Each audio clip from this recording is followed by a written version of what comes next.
on avait un poste à Galène, parce que Marie-Louise Ménard, elle transmet tout ça comme s'il y avait qu'elle, mais on était toutes les deux sténodactylo à l'usine Sidéco de Granville, et on avait la même sténo. On était prévôt de Launay toutes les deux. Alors, chez ses parents, il y avait les cabinets, qu'on appelait ça, c'était les toilettes, quoi, où ils allaient faire leurs besoins. Et on avait installé un poste à Galène, toutes les deux. Et alors, il y en a une qui écoutait Radio Londres, d'ailleurs. Là, il y a toutes les heures, radio diffusée à 9h30. Hein. Toutes les heures, on prenait des messages de Radio Londres.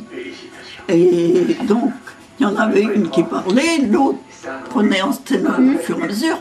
Hein. Et puis, on donnait des communiqués jusqu'à Saint-Père, et puis à M. Martin, là, le directeur du lycée à Granville, quoi, rue Clément des Maisons. Mais un jour, il y en a un de l'entreprise Todd qui est venu voir maman.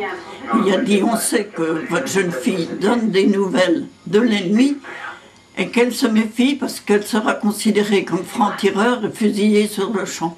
Oh, ouais. Oh, alors maman a eu très peur. Alors tout ce que j'avais en document, maman les a brûlés.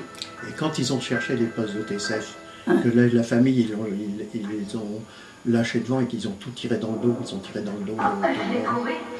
Au moment où ils recherchaient les postes de TCF, les Allemands. Oui, ah ben oui. Et puis qu'ils ont libéré une famille. Que je vous dise, on a dit, leurs camarades, quand ils vont s'en aller, nous on habitait à Saint-Aubin-des-Préaux, les Américains étaient à Saint-Plancher, et eux, les Allemands, étaient à Saint-Léger.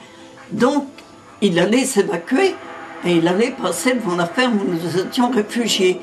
Alors, le patron dit, il ne faut pas qu'on reste ici, parce qu'ils vont lancer des grenades et tout ça, ils vont brûler la maison. Alors, on est parti à travers champs, les balles nous sifflaient sur la tête et tout ça, et on est arrivé dans une ferme, la famille Bayeul. Alors, il y avait déjà des réfugiés de Granville, mais qui avaient amené leur poste de télé. On n'avait pas le droit d'avoir un poste de télé. Radio, ben oui. Parce que la télé n'existait pas. Hein. TSF, si. Oui, non, mais tu dis poste de télé. Oui, la TSF, quoi. Et alors, on avait... Ouais, il fallait tout donner à Marie, ouais. Alors, donc, on était dans le pressoir. Ah, bon, on en a dit du « Je vous salue Marie » et tout ça. Mais bon, voilà que... ils revenaient de traire, ces pauvres gens. Alors, il y avait le père, la mère et la jeune fille, en tablière traire, comme ça faisait dans le temps. Hein. Alors, les Allemands avaient trouvé le poste radio. Alors, il dit, mais c'est pas nous, ils n'ont pas voulu le croire. Ils nous ont fait sortir, ils ne voulaient pas sortir, ils nous ont fait sortir et ils les ont fusillés tous les trois devant nous. C'était horrible, horrible. Et leur fils était prisonnier en Allemagne. Quand il est rentré, il n'y avait plus personne. Alors, c'est les voisins qui ont pris les vaches et tout ça pour continuer à les traire et tout, hein, parce que les pauvres bêtes, ils n'avaient plus de maître. Hein.